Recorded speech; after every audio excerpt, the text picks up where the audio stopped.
Hey, wow, bam! This is Jared, and I'm back. Hey, I'm so excited to come here live on Warriors Quest and do another great show. Man, we've got a great guest who's got a great story, and I bring it on a great co-host. Tonight we're going to hear about it's a story about overcoming. It's a story about really making sure that hope is alive. All right. So, hope with the capital H, and that's a great thing. And so, I'm bringing on a guest. Her name is Jennifer Kirchoff Gloede. Hopefully, I've said that right. Did I say that right, Jennifer? You did. All right, great. All right, so I'm bringing on Jennifer as a guest, okay? And Jennifer, you're a kidney slash pancreas transplant recipient. Correct. Wow. Yes. Okay. So, I did a little homework, before I did the show. And so I'm very interested in hearing more about this and getting really more information about how this all happened. I'm very excited to do this. But before we get started, I'm going to bring on our co-host. Our co-host, I've interviewed her on Warriors Quest before, and she's currently looking for a living kidney donor, and she's in a very similar sort of search where she's type 1 diabetic and needs both a kidney and pancreas as far as getting a donation. And so I'm bringing on Niesha Nichole Neal. How are you, Niesha? Can you hear us, Niesha? Hi, Hi. Jennifer. Hi, Jared. Great to have you, Niesha. Hi. Man, I'm so excited to get this going. Man, I want to hear more about your story, Jennifer. So, would you please give us a start by telling us where you're from and give us an idea of how your story all started? Sure. Well, I live in La Crosse, Wisconsin. I'm right on the Mississippi River, bordering Minnesota. In fact, if I look out like my front door, I'm able to see the whole like the bridges and the river from almost from my front door. Um, I was diagnosed as a type 1 diabetic when I turned 22. I'm 47 now. It was kind of a surprise diagnosis, as a lot of people with type 1 would know that it doesn't necessarily have to be a hereditary type thing. Um, I My family has a very strong autoimmune disease history, and type 1 diabetes is an autoimmune disease. So I just got pretty much sick overnight. I basically did not take care of my diabetes at all for about, well, the whole time I had it, probably about 22 years, until 2 years before my transplant actually happened. They told me that because of my non-compliance, I was not a candidate for a transplant, and that if I didn't change things at that moment, because I was in ICU when they were telling me this, that I wouldn't be alive at the age of 50. They told me in front of my oldest daughter, who was 16 at the time, and I kind of thought, oh boy, I have to do something. So I very quickly made lifestyle changes. I got very, very sick because of how quickly I made those changes. It was a big shock to my body. And I ended up getting things kind of in control within about 6 months. And I ended up getting listed at Mayo Clinic in Rochester, Minnesota. I was listed there for almost a year, and I decided to get listed also at UW Health in Madison, Wisconsin. They're one of the, well, at the time they were in like the top 5 leading pancreas kidney transplant hospitals in the nation. Right now they're rated number 1. So it was great being able to get double listed. I transferred all of my wait time to UW-Madison, and there is a lot shorter wait time there. So once I transferred, I had my call within 2 months. Wow. Wow. That is nuts. That is just an exciting, sort of adventure that you've been on. But when you talk about having made changes, can you go into a little more detail about that? Sure. Well, when I talk about making the changes, the big thing was, I'm not sure if that's my phone making that noise, but sorry if it is. Are you able to hear me? Yes, I can hear you. Okay.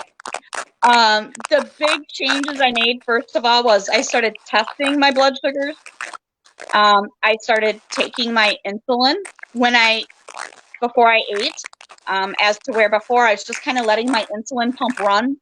I wasn't testing my sugars. I was drinking Mountain Dew. I was eating tons of carbs, and wasn't following all the things I should have been following. I don't know where that sound's coming from. I don't know either.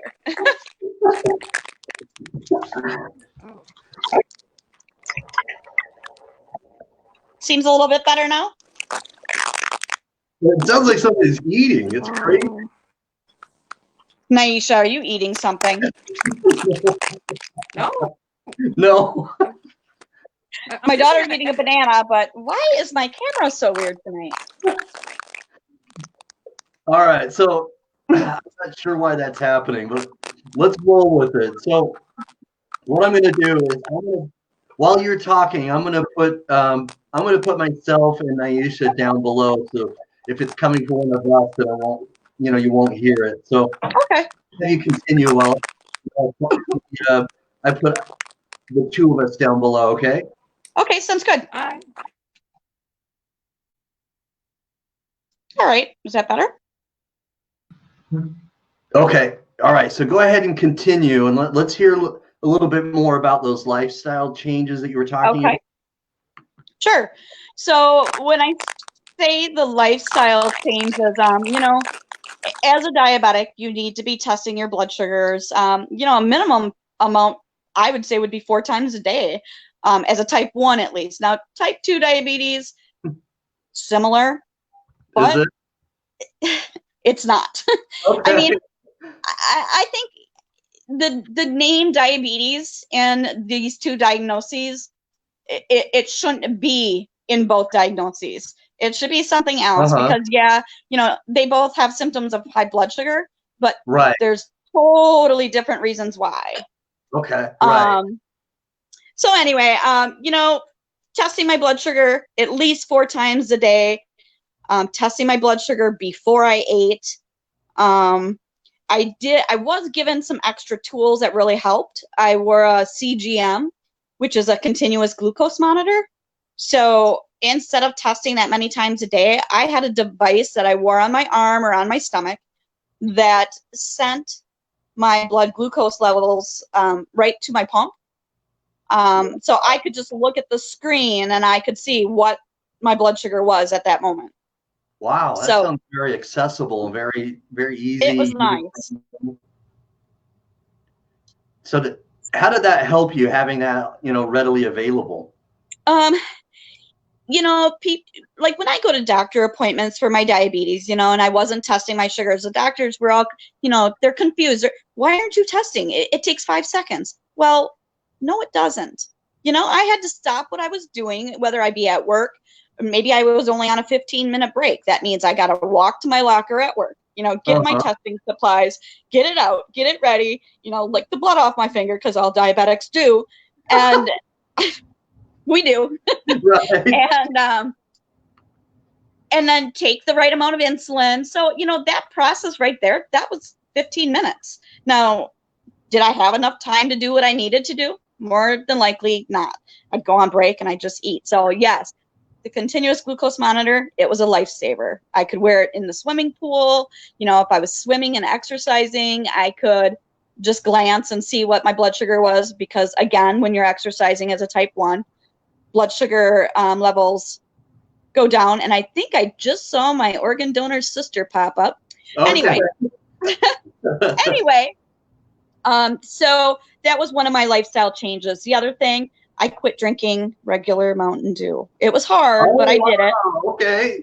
Getting off the dew is not easy.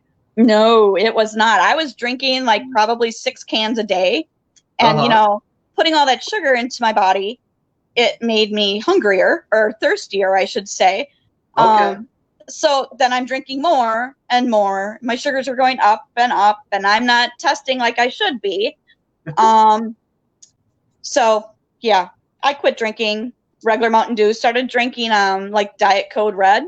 That was for a while, that was my favorite. All right. Had to look at the diet. I was living on a renal diet. Okay. And what that means is, since I was already in renal failure, I was eating foods that were good for the diet. I was staying away from wheat. I was staying away from protein. Staying away from, like, watching my potassium levels, watching my phosphorus levels. So basically what I was eating was the stuff that's bad for my diabetes. White breads, pasta, a lot of stuff like that. And that's because I could treat my diabetes. I couldn't treat the kidney failure. So you're saying that some of the stuff that you were drinking or eating was making your sugar levels go up, or how do you mean that? Before I was diagnosed with the kidney failure, Mm-hmm. My sugars were always high because I was drinking regular Mountain Dew. I was eating pasta. I was eating, handfuls of fruit or candy or just things, pizza, things heavy in the carbs. And I wasn't taking my insulin to lower those carbs that were in my body that my body couldn't take care of and metabolize. Okay.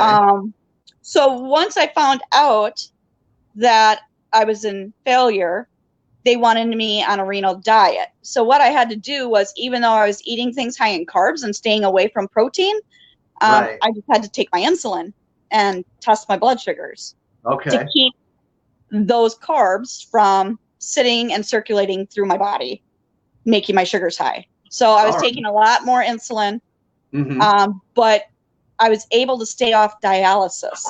And that's a huge thing. They say that if you are on dialysis before having your transplant, your success rate isn't as high. If you have to start dialysis, they want you off within 6 months. So I was down to, I think when I had my transplant, I was down to like 12% function. Okay. And I'm sorry, my dogs are chasing each other. If you can hear that. So sorry. And that'll be another thing I'll have to tell you about, because my one dog would wake me up at night. He could sense when my blood sugars went low, and he wasn't trained to do it. How did that happen? He just started doing it. We took a while for us to figure out what he was doing, because it really kind of made me mad. That's him. Because he's waking me up, and I was like, what is it with you? But anyway, back to the food thing. The foods, protein on the kidneys when you're in failure is really hard on that kidney. It's trying to metabolize that, so they want you to cut way back on protein. And so that's what I did. Okay. So then my doctor, I went in for an appointment, and I knew I was getting close to my transplant. UW told me. My doctor at Mayo didn't really believe me, and he wanted to schedule me for surgery to get the fistula put in my arm. And I am a healthcare professional. I am a respiratory therapist, and so I know about fistulas, and I did not want one. And I told him, I flat out refused. I said, I'm not getting a fistula. And he's like, well, what's going to happen if you come into the ER needing, in acute failure, needing dialysis? I said, you're going to go through my neck and use a cath. And he's like, that's really high infection risk. Why don't we just get the fistula and be safer? I said, no, absolutely not. And I said, you're young like I am. I told him, if you knew what I know, and when I'm supposed to be getting this transplant and this call, what would you do? And he looked at me. He's like, I'd go through a cast. So, yeah.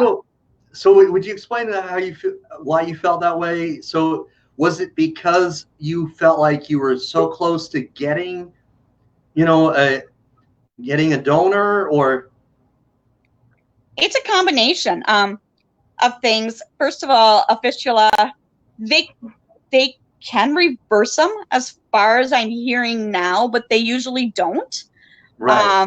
They keep it in place. And I'd talked to people with fistulas, and they had told me that, first of all, you feel it. You feel the blood going through it. You can hear it, I guess. And they're really ugly. I mean, I've seen some that look great, but Google fistulas, and yeah, I never would have worn a short sleeve shirt again. So that was my main reasoning. And the fact that, here I was listed at UW. They told me the wait time was 6 to 9 months for their list. And I transferred all of my wait time of a year from Mayo. So I knew I was already at the top of the list, and Madison. Okay. So I expected it soon, and I started nesting. Really weird, but yeah, I started nesting. What do you mean by nesting? What do you mean by that? Well, if you were a woman and had ever had a child. Oh, okay. I see. Usually before the labor happens, you start nesting and you start cleaning, you start getting everything ready. Well, it was about a week before I got my call, and I said to my husband, we need to get ready. We need to get this place cleaned up. I need to make phone calls because I have 4 kids. All at the time, they were 18, 16. Grace, how old were you? 10? 10 and 8? I was 11. 11 and 9 then. Okay. Anyway, so I had to make, arrangements for them. They weren't in school at that point. The 2 older ones had jobs. I needed to plan for the kids to have transportation or somebody watching them, because I didn't know how long I would be away from home. Mm-hmm. So, and I also, I'm like, we have to sanitize things. I'm going to be like really low immune system. I can get sick really easy. So I started nesting. Okay. And I got my call a week later. And you got your call a week later. Yep. Okay. Do you think that's because you were nesting, or what do you attribute that to? I think it was just the right organs at the right time. And, I consider myself, and this is kind of probably going on to another topic in my whole journey, but I have met my donor's family. I had a deceased donor because I got my pancreas and my kidney at the same time. Okay. Which I opted to do because there's other reasons for that as well. And I do know, or I think I saw one of my donor's family members on here, but I do think it was an act of God, because his family, I am so, when I first talked to them, I felt like I'd known them my whole life. It was just so easy to talk to them about things, and what I say they think is funny, and I try to be humorous. I don't know if you can sense that, but Niesha was humor too, right, Niesha? Oh, I'm sorry, guys. No, you're My okay. blood sugar dropped. There you go. Yes, diabetes. Woo! Yeah. So yeah, I feel like when I got that call, it was my first call. A lot of people end up with several calls before the right one comes. Sometimes you can be at the hospital and you find out that the pancreas was no good. So you pack up and you go back home again. I never had that. I've talked to people who've had 13 calls.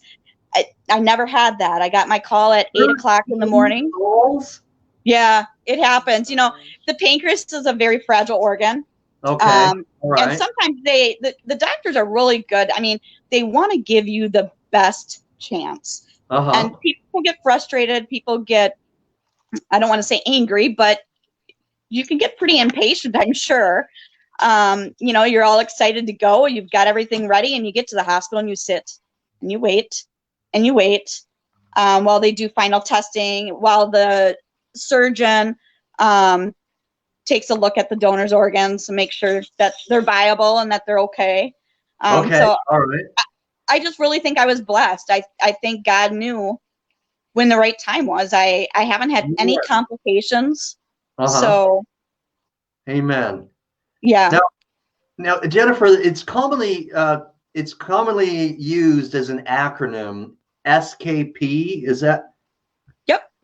And help me understand how this works. When someone is waiting for a simultaneous kidney pancreas transplant, does that put you on a different list than a regular kidney transplant list? It does. Because they have lists of people who are getting pancreas only as well. Okay. It seems like they've got a lot more pancreases available than the kidney. Okay. So they're going to give the simultaneous to people first that have opted to get it at the same time. I opted to get mine at the same time against what my nephrologist's wishes were here at Mayo Health. All right. And that's because I had done my own research. And they say that a living donor's kidney will last longer than a deceased donor. Right. When you're getting more than one organ at different times of your life, you are taking on another donor's foreign object into your body, and that creates antibodies. Okay. And that can make your risk of rejection a lot higher. Okay. So I'd already had 4 children, which are foreign objects to my body when I carried the children. I had had a couple blood transfusions, so that boosted my antibodies up a little bit. So I just thought I did not want to introduce more risk than what I needed to. Okay. All right. So Niesha, again, is type 1 diabetic, and she's currently looking for both a kidney and a pancreas donation. So, Niesha, what has your, nephrologist said as far as having both at the same time, or what kind of, instructions or advice has your doctor given you? We have not discussed that. So what you're saying is actually something new to me. I've never had that conversation with the doctor, more so with my transplant surgeon. So like with me, a lot of the decision making is done between my transplant center and my transplant surgeon. Okay. My current nephrologist that I'm seeing in center has no I don't know, has no say in the care when it relates to having the surgery. So that's all right. That was new to me when you said that. Niesha, have you had your evaluation yet? Are you technically on the list? Oh yeah, I'm on the list. I've had 2 calls. Okay. Yeah, they gave me the time back from when I initially started in November 2015. So when I went for my evaluation at Mayo, I was just at the time thinking about the kidney that I needed, and they're like, "Well, we're gonna just put a pancreas in you too." I was like, "Oh, well, yeah, let's do that." And then my nephrologist here in town was the one that brought up, "Well, I think you should get a donated kidney first because they last longer." Okay, that's not true anymore. I know people on some different transplant groups here on Facebook that have had the same kidney, same pancreas for going on 30 years. Wow. So, hey, if I can make it to 77 with what I've got, Uh-huh. I'm going to consider amazing and a blessing. I'm not, Right. you know, I did have my daughter tested. She was 18. Okay. She went through the whole evaluation process, and she's a 6 out of 6 match for kidney. So her kidney is perfect for me. At the time, they rejected her as a donor because she had just turned 18 and she was just going to college. Okay. But she took a semester off because of this whole process. So if I wouldn't have gotten the call for a kidney and a pancreas on time before dialysis needed to start, All right. our plan was to go ahead and take her kidney. Mhm. But they rejected her because of her age, Because which kind of of upset age. me. Right. Because she That was is- 18, she was an adult. My insurance company paid over $50,000 to have her tested and go through all the evaluation, and they denied her. That's a lot of money from taxpayers and everywhere else, you know, it comes from. Wow. Well, yeah. So people wonder why my insurance goodness. rates are so high. It's Yeah. because of people like me. But Not really directly you, but well, you know, I mean, it was kind of a waste. She was young at the time. She yeah. was scared. I was at the point where I was so sick that I had talked to her about always being there for her siblings, and they needed a mother role model. I did not think I was going to make it. I felt like I was dying. So that's Right. at the very end, right before I got the transplant. So you mean the way you felt, how long did you feel this way? It was like 3 months before your transplant, or how do you mean that? I was sick in bed for 2.5 years before I had my transplant. Wow. And then, well, and a Wow. lot of it's because of my A1C, which is a 3-month average of what your blood sugars are. Kind of gives the doctor an idea of how you're taking care of yourself. Okay. From that day in ICU, when they told me I wasn't going to live to be 50, my A1C was almost Talk about being 14. blunt with somebody. What? Talk about being blunt. They told you wouldn't live to be 50 In front of my 16-year-old daughter. in front of your 16-year-old daughter. But you know what? Nobody else had told me that in my 22 years of being diabetic, and he saved my life. Well, I went your home- A1C was what again? Your A1C was what again? Almost 14. wow. Yeah. And so when you go from an A1C like that to 6 months later having an A1C of 7.2, Uh-huh. your body feels horrible. I mean, Yes. I felt like I was dying. Wow. I also had a lot of complications from type 1. Uh-huh. So I have gastroparesis, which You is know, nerve damage right here. Yeah, of many, the stomach. many people say that. Niesha's, you know, has said the same thing, and Yep. wow. Man. That's a fun one because when I was still working, I'd be working and on the phone with someone, I'd hang up the phone, grab my garbage can, throw up. All the people in my office knew. They'd go in, get me some paper toweling. Another one would take the garbage bag out, put a new one in, then I'd be fine. I'd go back to work. So, Right. but, Now you know exactly what you're talking about. yes, Man. it was gross. And that's improved a lot. Still sometimes some issues with it, but not nearly what it was.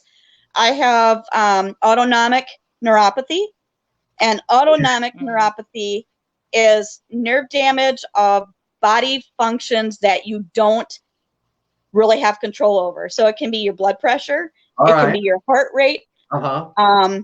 I've got neuropathy of my small intestine.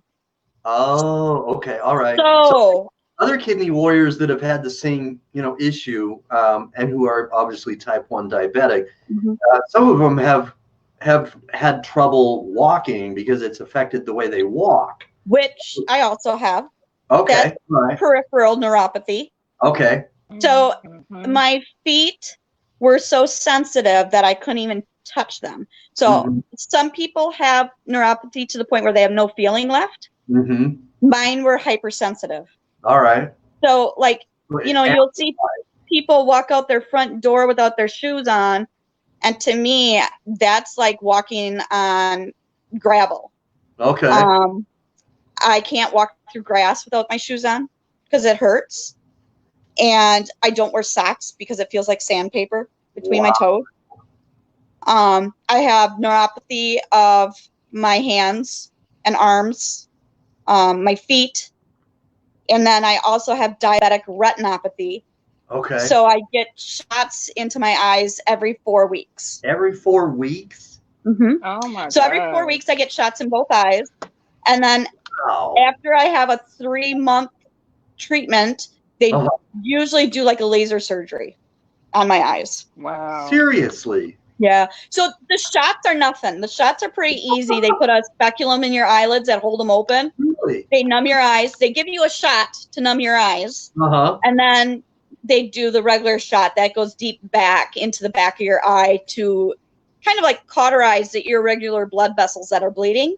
Okay.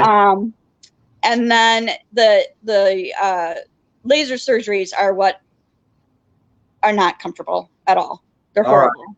So my question is that with your sensitivity, you know, it's on your hands, right? Hands and feet. Hands and feet. Yep. Okay. So how does that affect the way, maybe, how should I phrase this? How does that affect the way you have like how you connect with loved ones? Like, you know, how are you showing affection to your children, or, you know, like when you're touching your dog, or how does that affect the way you're touching things? I guess my hands are more to the point where they itch. It's like my fingers itch inside and I can't get to the itch. Okay. Yeah.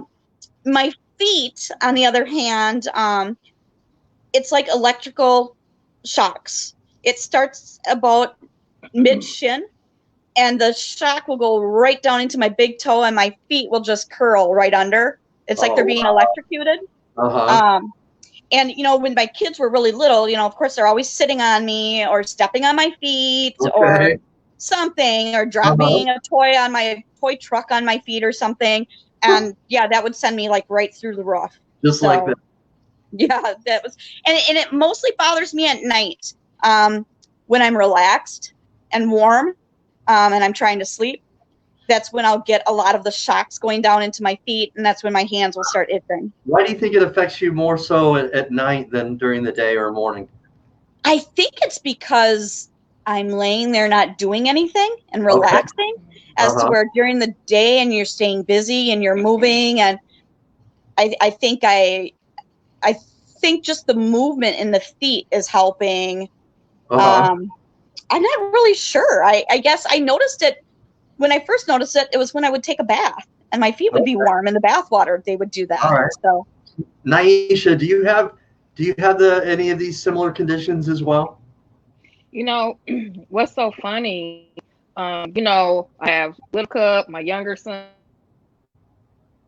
Big Cup, my older son. Today, I was talking with Big Cup on the couch, and he was like, "Mom, are you okay?" And you know, to me, I'm fine. And I'm like, "Yeah, I'm fine. Why?" And he's like, "Because you keep twitching."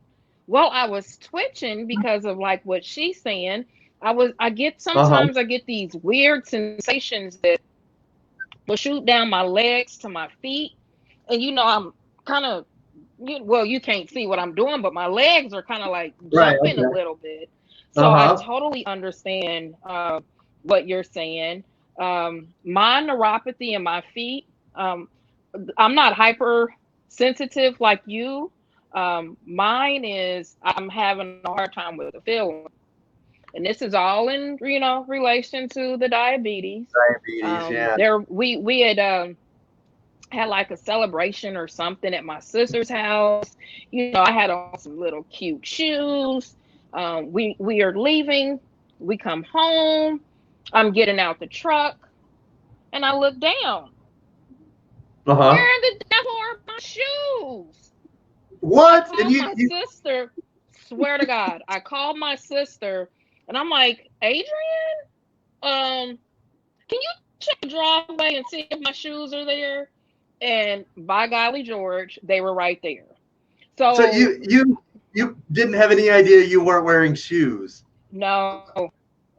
Chris and I had went to the grocery store one day. It was raining. We were with my mother-in-law, so I was in the back seat. I got in the Yeah. car, and he's bringing my mother-in-law back to the car, and he looks down, and this story is so hilarious. And he says right there, perfectly, like little Dorothy shoes were my shoes. And I looked down in the back seat of the car at my feet, and I'm like, where are my shoes? And I look at the door where he said they were, and perfectly, just like this, there were my shoes. So my sensation in my feet is that bad. And like you said, you don't walk on the grass, certain things. No, I'm not trying to walk on the grass. I'm not trying to walk around, outside bare feet, because I know I'm not going to feel whatever it is that might get in my foot. So and that's huge when you say that, because the diabetic doctors are always like, before you get into your bath water, test it test it with your elbow and make sure it's not too hot. And I was thinking, I don't know, but my feet will know if it's too hot. So that's interesting, because I've never had the loss of sensation at all. Unfortunately. My dad, when he was still alive, God bless his soul, he's in heaven, but he was type 2 diabetic, and he had neuropathy as well. And he was losing sensitivity in feeling in his leg and feet. Okay. And when he was driving, he thought, he was applying pressure to the brake and wasn't doing it as much as he thought, and went up on a curb, up on a parking curb, and went into, basically went into a 7-Eleven door, glass door, and broke it, and just because he couldn't feel it, and so I have, although it's a little different because he's type 2, it's still neuropathy. And so I have my dad, I can kind of understand a little bit proxy because of my dad. And so, man, I can only try to imagine what both of you are maybe experiencing it, even though it's maybe opposite, where yours is desensitized, Niesha, and then yours, Jennifer, is intensified. It's got to be something that on a daily basis you're struggling with. It's like I said, it's the nerve damage, and everybody reacts to it differently. Yeah. So it's the sensations that your nerves are sending to your brain and how your brain's perceiving them. Okay, makes sense. So, and it's funny when you said, it's not funny when you said that about your dad applying pressure and going over a curb, but with my diabetic retinopathy, I have some loss of night vision. And I often, if I'm driving at night and I'm in an area I'm not familiar with, I drive over curbs, going into gas stations. And my kids are always like, Mom. And I did end up in somebody's front yard one time doing a Y turn, thinking that I was just in a wide street, but I was in their front yard. So, So yeah, I don't drive at night very often if I'm not familiar. Right. And I do just want to say too, hi to Michelle that should be watching, I believe. Michelle is my organ donor's mom. Michelle, and yes. Hi, Michelle. I can't give her enough credit, or any family member that makes the decision that she made at the time she made it. What a tragic time, and to think about other people in need at that time. It's there's no way to thank somebody. I've told her before, I thank you, and I told her there's nothing I'll ever be able to do to express how much what her decision and her family's decision means to me. I just can't express it. Wow. We call each other sisters. We're sisters from another mister. Okay. And then her two daughters are on here as well. So my donor sisters, Chrissy Anderson and Garen. Chrissy. Hey guys. And Garen. Hi, Garen. Yep. And I like that. And I might be jumping into this too soon. I don't know if you were going to talk about how I met my donor's family, but let's do that. That'd be very interesting. Niesha probably would be a little, she'd probably like to hear about that as well. sure. Oh, definitely. From the minute I went into pre-op, my husband was looking online at obituaries. Crazy, I know. Okay. But we did find out that my donor passed in the hospital I was in receiving the transplant. So from what I understand, he was in a adjoining operating room. Okay. So we were all there that received his organs. I was completely obsessed with finding out who my donor was from the minute I woke up. Obsessed. Okay. I don't know why. It's just everything I looked at was different. Okay. I was more appreciative of a rainstorm. I was more appreciative of everything. And I had to know who was responsible for that. Wow. It sounds like a rebirth of some kind. It's like your faith is renewed. Yeah. And you're more appreciative of everything. Because I was healthy again. So when I came home, I wrote my letter to, and I'm just going to call my organ donor who he is. His name is Joe. My organ donor has a name. He's a person. Right. So his name is Joe. So I wrote a letter to his family. Wow. Because the hospital does coordinate that. You mailed them your letter. All right. You can't put in your last name. You cannot put in the city you're from, where you work. But you can put in first names. You can put in what you do for a living and what state you're from. Gotcha. And you can include photos. So I wrote my letter and I included some photos. My first letter did get to them. I found out it was lost in the process. So I reprinted the letter. I reprinted the photos, sent it back to the hospital, who forwarded it on. My daughter's name, my oldest daughter, her name is original. It's Kaylin. Nice. My mom's middle name is Kay. My middle name is Lynn. Her other grandma's middle name is May. So her name's Kaylin May. Nice. So I put Kaylin's name in the letter. I talked a little bit about each of my children. Okay. I also included the photos. And one of the photos I included was my daughter Kaylin with my parents in front of our community center, like where we have concerts or big events. Okay. That's where they had their graduation at. And I included that photo. Well, when they got the photos, my photo was familiar to Joe's sister. I believe it was Chrissy. They knew the venue. She said, "Mom, that's La Crosse. She lives in La Crosse because she used to live here." Oh, wow. I mean, how weird is that? Yeah.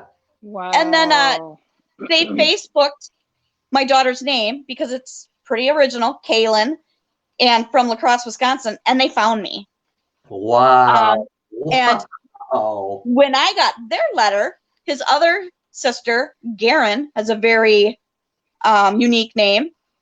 So I just Facebooked Garen, Wisconsin, and I found them. Oh. And I think it was about 2 weeks maybe before Christmas that I reached out to Michelle. Yeah. And I was like, "Hey, do you know who this is?" And we call each other, and I think we were on the phone maybe for a couple months, every single night for hours. It was pretty amazing. It was amazing, the bond that was there. But I learned as much as I could about Joe. I really like to hear about him and hear about his hobbies and his family life. And it's so interesting to me. But I feel like I almost know him if I can know him through his family. Yeah. So it was really cool how we met. Normally it doesn't happen that way. Normally you write letters, you have to sign a consent to meet in person, and then the hospital has to coordinate that if the two Okay. parties want to meet. All right. All right. So the other kidney recipient, because I just got one kidney from Joe. The other kidney recipient got his other kidney, and then there was a recipient that received his liver. And as far as I know, we haven't heard much from the liver recipient. But the other kidney recipient found me on the hospital floor right after the transplant. I was really out of it. I didn't know who I was, where I was. I was singing lullabies to my call light, and she came. Yeah, it was a treat. So she came up to me and she told me, she's like, I have the other kidney, and I don't know how she figured it out, but she said it was a process of elimination because we all had classes we had to go to every day. Yeah. Even though I was out of it, I still had to go down there, and I just sat there and slept. So, but yeah. Wow, that is amazing. That is amazing. Now, I don't know if you saw that. I put up the comment that, Michelle said, she's saying she's crying. And it's just it's such a strong, what a strong, amazing story. I mean, for them to see that sort of mile marker, or, that to notice that was from La Crosse, the venue. And to reach out like that and to connect in the way that you guys did, it's just amazing. Wow. And it's really true. We feel like, I at least feel like we're family. Right. And if I met these people without needing a kidney and a pancreas, they still would have been my friends. Sure. If I would have met them, someplace and gotten to know them, they're the kind of people I still want to be in contact with. You would just chillax and hang out, huh? Yeah, for sure. So it's unfortunate that we live like 5 hours away from each other, but I've gone up there to visit. They've come here to visit. We had a local news station do a story on us the first time we met in person. Yes. So we met in person, and the news channel was there, and that was really neat. And we got to go through Michelle's scrapbook of important pictures and memories of Joe. He has a daughter. I believe she's like 18, 19 now. But she was 16 at the time. So yeah, she'd probably be 19 now. Okay. And I had asked Michelle for some of Joe's handwriting. I wanted to know everything about him, and what she sent me was a picture of a message that he had written in a journal to his daughter, because she liked to draw and write, and it said, "I'll always be here for you. Love, Dad." Wow. So I ordered her a bracelet, and I had that saying carved into the bracelet in his handwriting. When we met, I got to give that to her. That is fantastic. So he really is always with her. He really is. You guys have such a great bond. Yeah.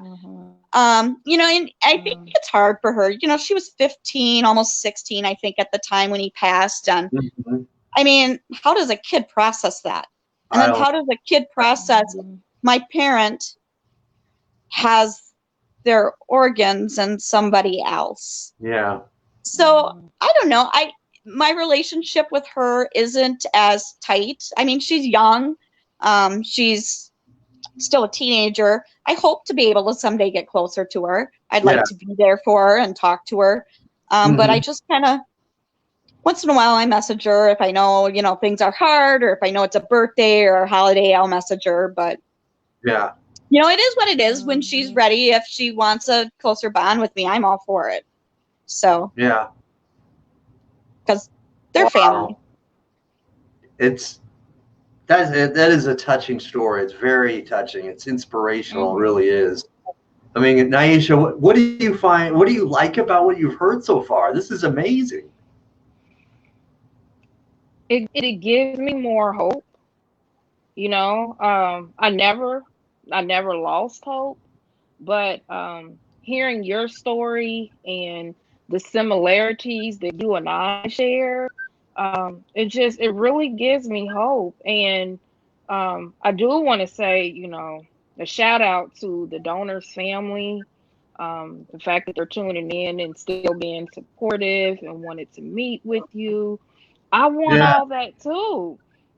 I sit and actually like fantasize about who could my Yes. donor family be? Yes. Would they want Uh-huh. to be in contact with me as much as I want to be in contact with them?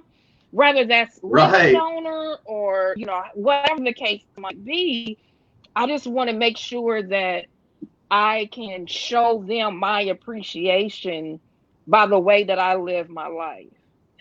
And So I then, would you know what? want That's them to be exactly just it. as involved. I Yeah, always tell yeah. Joe's family, I always tell them that I'm living for Joe and I want my life to represent what he gave up for me. Okay. Yeah, yeah. So I'm glad that you said that because sometimes I feel kind of weird, you know, fantasizing, visualizing, I did too. whatever, Oh, word, I did too. of this stranger, and it kind of reminded me of when I was pregnant and I didn't know what I was having. And uh-huh. I, And you would have visualize. these Yeah. dreams about this little baby buggy that I'm carrying with this baby that I don't see. And now it's like I'm having these visions of this hero, so to speak, that I Yeah. don't know and I don't see. And like I find myself weirdly having conversations. And I know this is weird. I can't No, believe I'm I don't putting think it's this all out there, No, but it's just that's how it is. So I I yeah. did can all the same imagine. things. I And did now that all of the you same things. know, do you still do that now that you know? Like, do you find yourself? You know, I feel like I know Joe. I feel like I've known him. Hmm. And I feel like in my Hmm. head, like he still exists. Like he's somewhere right now alive. I feel that way. Right. Um, when I think about the hero portion, Joe was young when he passed, and it was very unexpected. And I hope that Michelle doesn't mind that I share this. He actually had a brain hemorrhage. He was doing really well after the Wow. fact for a couple weeks, and then things turned for the worst. And I don't think he actually, and I might be wrong, so correct me, Michelle, if I'm wrong, but I don't think he had actually said, I want to donate my organs. It's just the kind of person that Mm. he was, and his family knows that's what he would have wanted.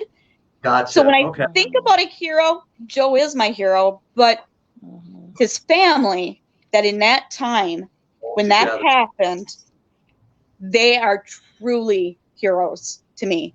Truly. Right. So Wow.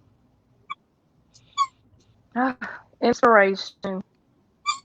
That it is is. it. I mean, don't ever give up hope because it's going to happen Mhm. for you.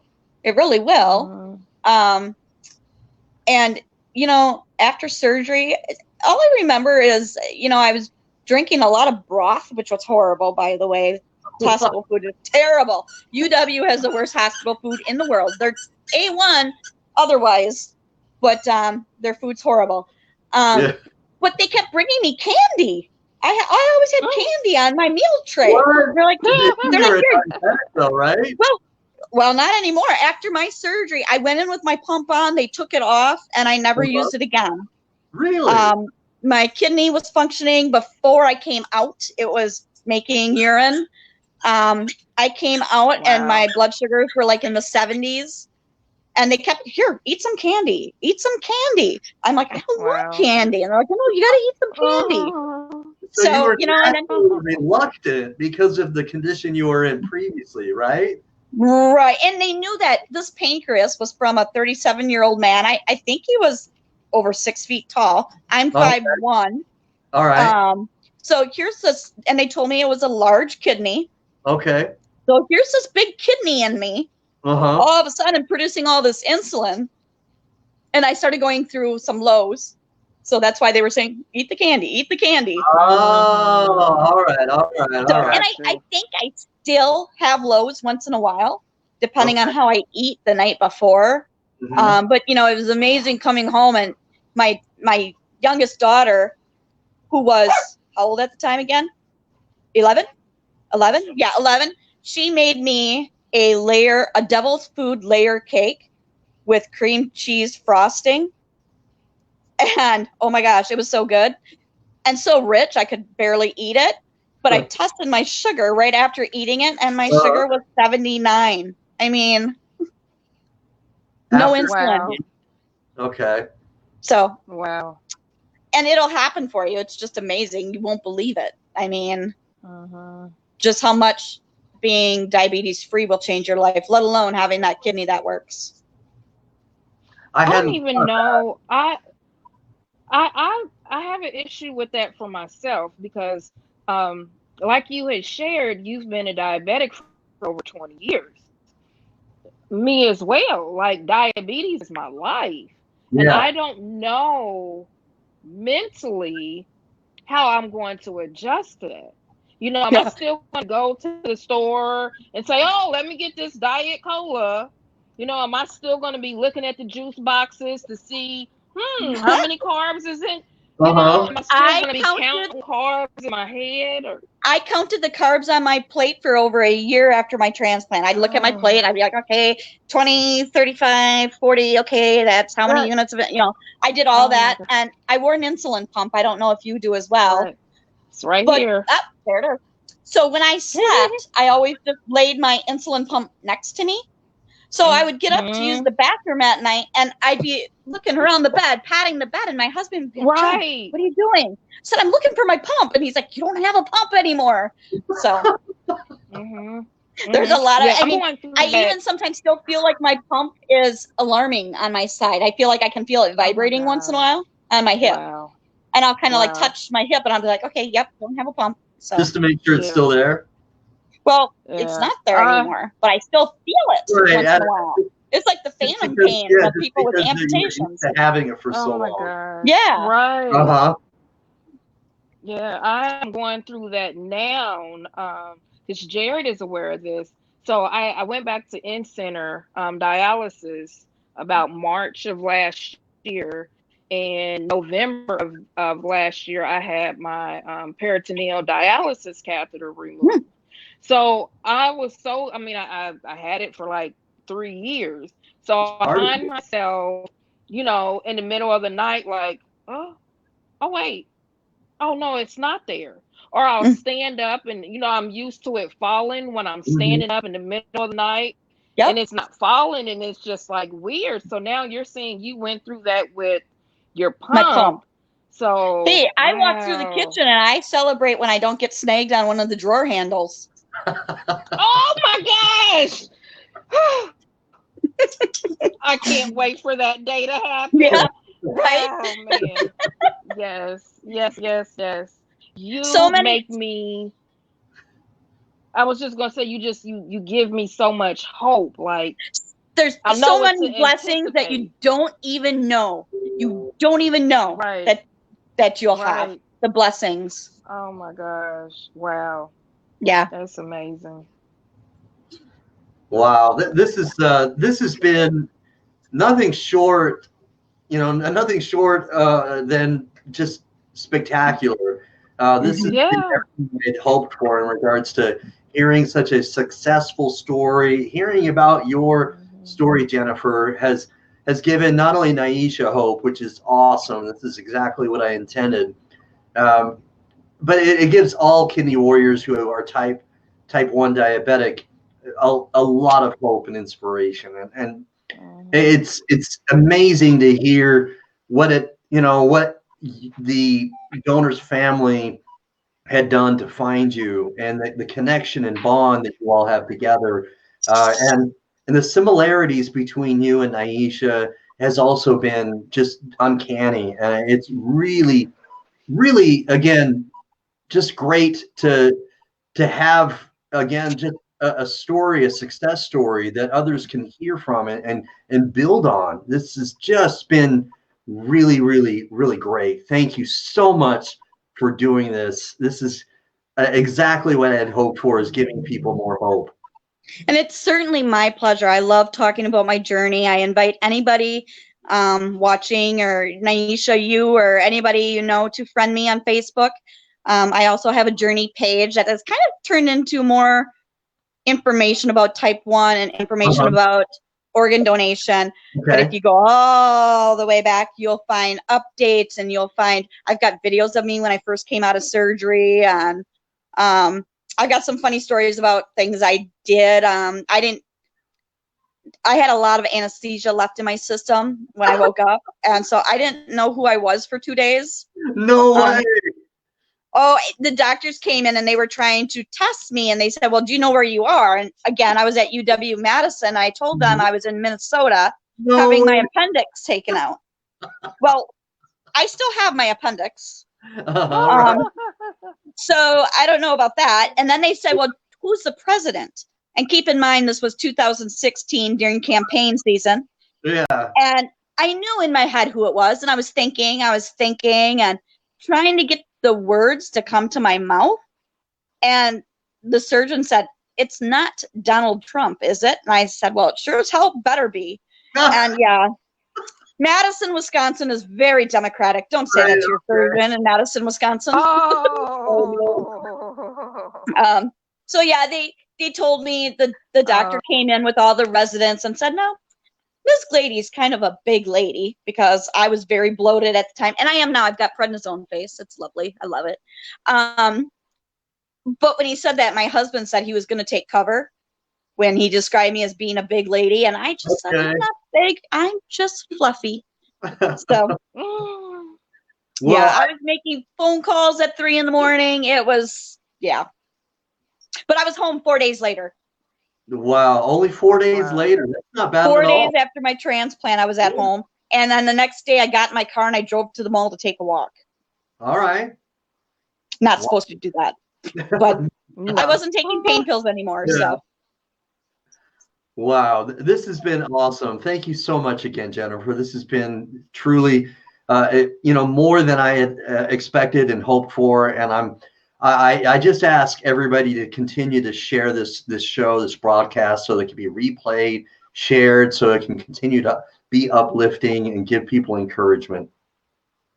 For sure. And Niesha, again, please friend me.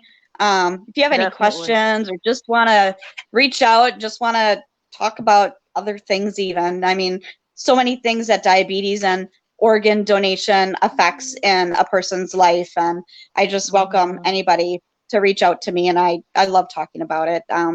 It's been an amazing, amazing journey. I have a second family now, and I have my life back with my husband and my kids and my dogs.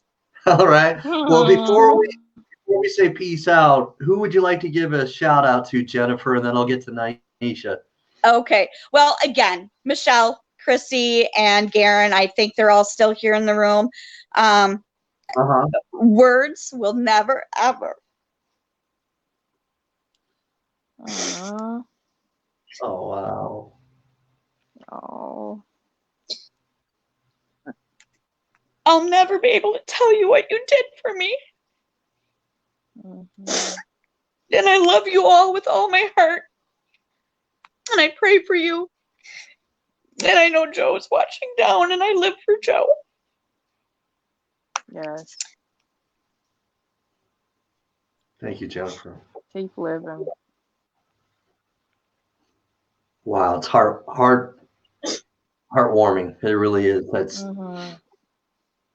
very, very emotional. And thank you so much. This is incredible. Niesha, who would you like to give a shout out to? Your Cubs? Oh, of course. My daughter's laughing at me. My husband, little Cub, big Cub, my family, my friends, the Kidney for Niesha supporters, minor face, you guys, Jared, Jeffrey, Yeah, My I whole mean, the family's list acting could so go weird. on. They're laughing at me. Chicken. My dogs are. Yeah. Your dogs are well behaved, on the other hand. Mine. My So, dogs are thinking I'm freaking out. Okay. I love dogs. I do. I love animals in general. It's again I want to thank you both ladies for coming on the show. Uh, I appreciate you both doing this. I know that there are other things that you could be doing, and this is exactly what this is more than what I expected, and it's truly been an inspiration to everyone. And I hope that it continues to be encouraging for those who get to watch it later as a replay, and then we get to have this shared and shared again, so that other people can get uplifted, encouraged, and have the hope that we have all felt tonight, and inspired, and feel the inspiration that we have felt tonight as well. So thank you both for coming on. I'm gonna end the show, but I want to seriously say thank you from my heart for coming on tonight. This has been awesome. Thank you very much for all of your efforts in helping people find donors and bringing awareness. We need more of that. People just don't know much about organ donation and all the advances they've made. So thank you very much for your work and bringing awareness. You're welcome. Gladly done. It's my passion. I love to help the kidney warriors and anybody who's been affected, the caregivers, and anybody else. And thank you again. God bless you both. Have a very good evening. You too. Thank you. Thanks, Niesha. Much love and respect, Niesha. You as well. All right. Take care, guys. Bye. Bye. Bye-bye. Bye. All right, everyone. Thank you so much for watching tonight. We have been uplifted. We have been edified. We have been inspired by Jennifer and Niesha. Man, she has a similar situation, and the similarities have been just uncanny. And she's been inspired. It's great to hear that she has been given a renewed hope because of Jennifer. And I'm so thankful for the donors family for watching tonight. Anybody else who has tuned in, thank you, Aaron Wheeler. Thank you, Steve Belcher. And I want to say thank you to my twin brother, Jeffrey A. Brown, for helping me with the Brown Brothers production and for really being my bro since the womb. And so thank you, everybody, for watching tonight. Again, thanks for being a Warriors Quest supporter. Please share. Don't be stingy. Have a good evening. Peace. I'm out. Hey, wait a second. I'm going to hold on. I got an outro or something. Hold on. Hold on. Oh, wow. Hold on.